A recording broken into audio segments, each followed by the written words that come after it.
Welcome back to Corporate Governance in Action.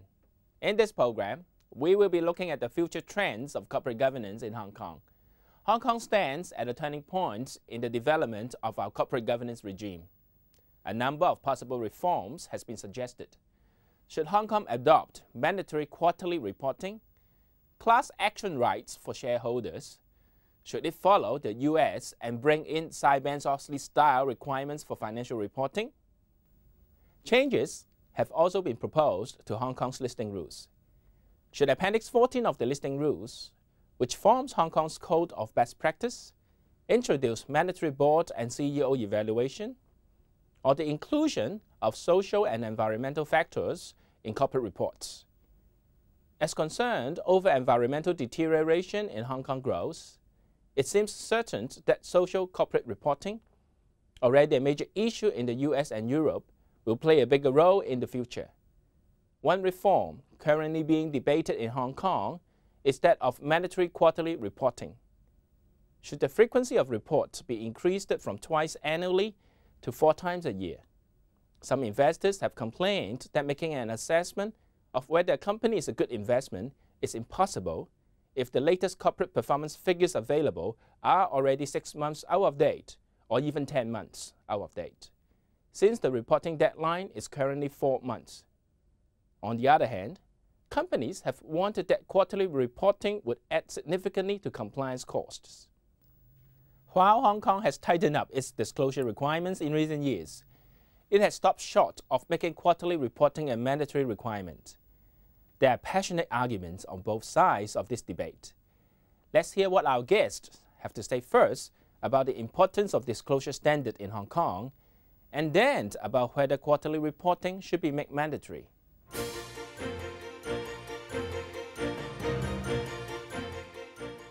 I can recall that back to 1996, when our company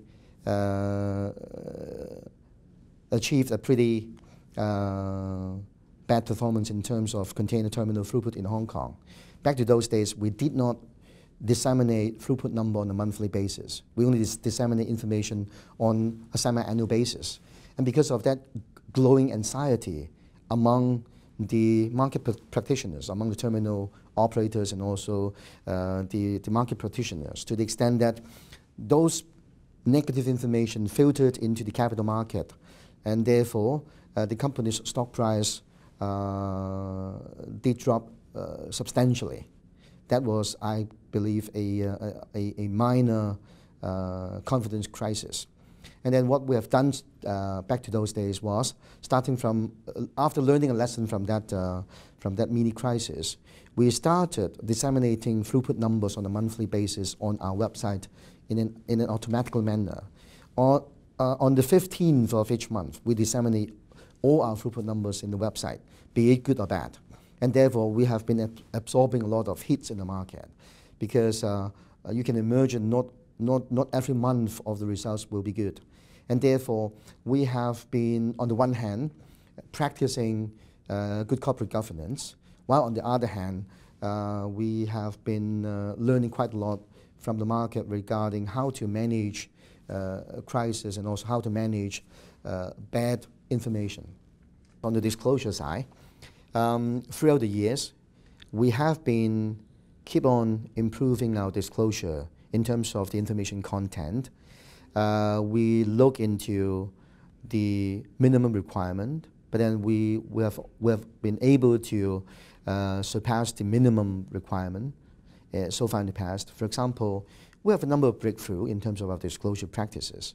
One being that, as I've mentioned to you earlier on, we disseminate on a voluntary basis our operational statistics on a monthly basis automatically in our website. That is one thing. The other thing is we published a comprehensive list of our analysts covering our company in our annual report. so as to facilitate any stakeholders inquiry in case fund managers or shareholders, they would like to have direct access to those analysts. Then they can have a directory. Certainly, before the decision was made, there was enough debates as to whether we should volunteer a large quantity of the information as such, and whether those information probably will be disseminated at the expense of the company's commercial secrets. So this is always the question that we have to answer internally. However, there are enough positive endorsements from market practitioners endorsing the way that we are disseminating information. I think the obligations of disclosure have increased. So I think the market penalty for disappointing investors, I think that the market penalty for bad transactions has increased. So I think in terms of, do you get access to the CFO when you call up and you want to have a transaction explained? Yes, there's more of that. I mean, is there more disclosure in the announcements? Yes, on the whole, it's better.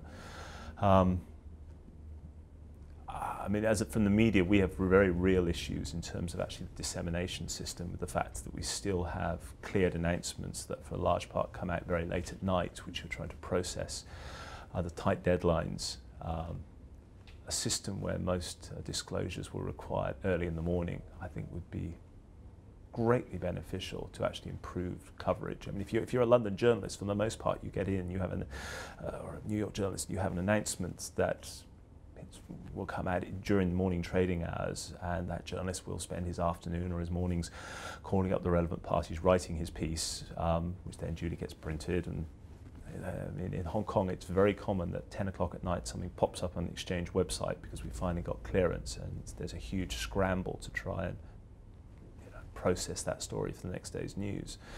So in as much as we obviously constantly try to strive for accuracy and for balance and fairness, I mean, the system often, on occasions, mitigates against that. It is urgent that we speed up corporate reporting, that we increase the frequency from twice annually to 4 times a year. Some companies may object to the work that involves, but it shouldn't involve the chief executive's time into any great degree. It's a matter for the accounting department to produce these results. Any company that doesn't know every month how much money it's made, and by the middle of the next month how much money it made, really shouldn't be listed, because that's a matter of good internal controls.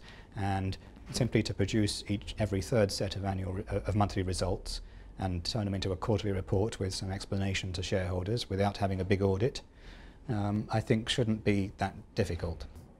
For a start, there is a huge difference between what you privately show your directors and what you publicly send out. The responsibilities that go with issuing and publishing a statement are huge,